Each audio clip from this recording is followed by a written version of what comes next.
The Windows System32 directory, what it is and why you can't delete it. Spend some time on the internet, and you'll probably come across a jokester telling you to delete the Windows System32 folder on your computer. But what is this mysterious Windows folder? And why would someone tell you to delete it? System32 is a folder included in every Windows version since Windows 2000.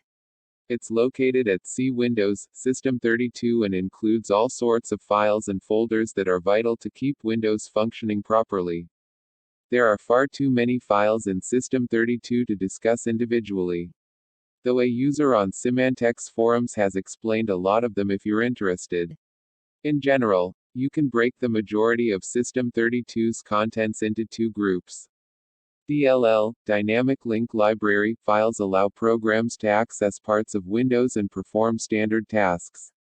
For instance, one DLL file might allow the computer to play audio, while another could enable automatic Windows updates.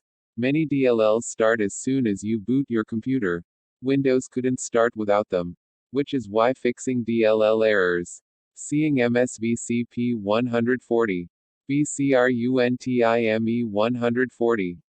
Or other common DLL files missing errors on your Windows PC. Here's why they happen and how you can fix them.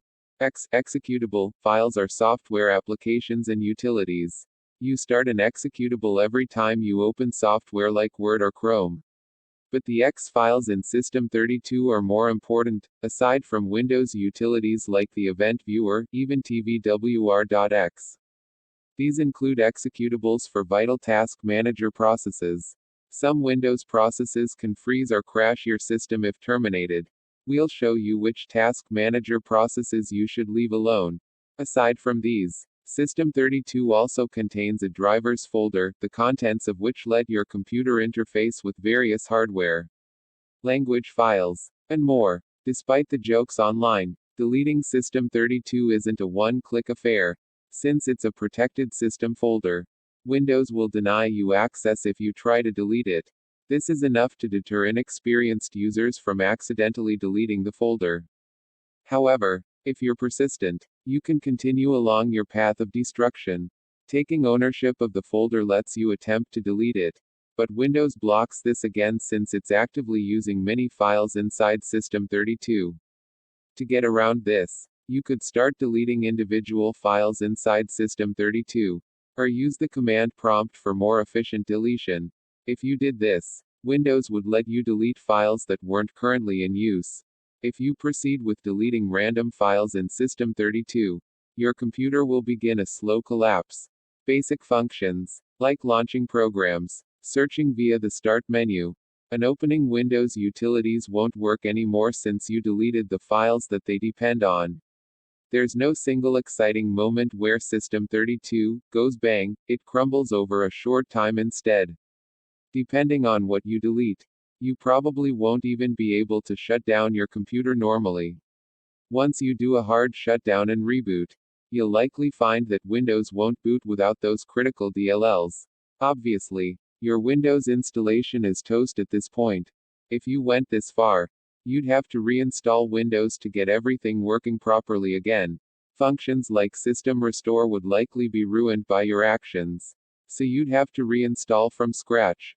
Looking at all this, it's obvious that Windows protects this folder for a reason. If it wasn't protected and someone didn't know better, they might try to delete the folder to save space. Want to clear disk space on your Windows computer? Take a look at these Windows files and folders you can safely delete. On 64-bit versions of Windows, you'll notice a few folder differences. Like the separate program files, x86 directory. Something similar occurs with System32. In the C Windows folder on a 64-bit system, you'll find a folder called syswow64 in addition to System32.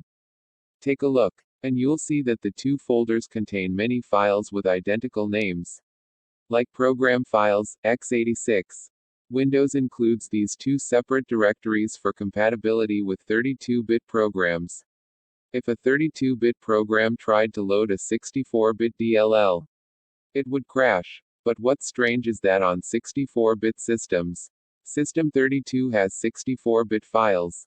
while syswow64 contains 32-bit files. As it turns out, WOW64 stands for Windows 32-bit on Windows 64-bit. This is a service that allows the OS to properly run 32-bit programs, even on a 64-bit system. Part of how it accomplishes this is by automatically redirecting 32-bit processes to use the proper folders.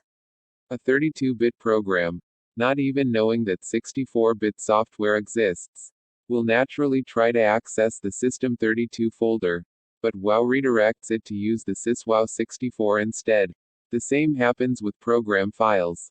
Since many old 32-bit programs were hard-coded to access System32 and program files, this redirecting method allows 32-bit and 64-bit programs to both work on one system with ease. It's a bit confusing, but now you know the reason for it. It's possible that a virus or other malware infection could hide in System32. A rootkit may try to invade the folder and disguise itself as a legitimate process, which you might notice due to unusually high CPU usage. If you suspect you have a System32 virus, you shouldn't try to delete or modify any affected files. You have a better chance of accidentally damaging your system than you do cleaning the infection that way. Instead, you should scan with a trusted antivirus program, then follow up with an anti-malware scanner like Malwarebytes. If you don't remember anything else, just know that System32 contains a collection of vital files that Windows needs to work properly. You can't delete System32 without intentionally circumventing built-in protections, and you'll almost certainly need to reinstall Windows if you trash the folder. Ever wonder what happens when you delete a file or what accounts run before you log in? We reveal the secrets behind these and other Windows mysteries. Text source, makeuseof.com.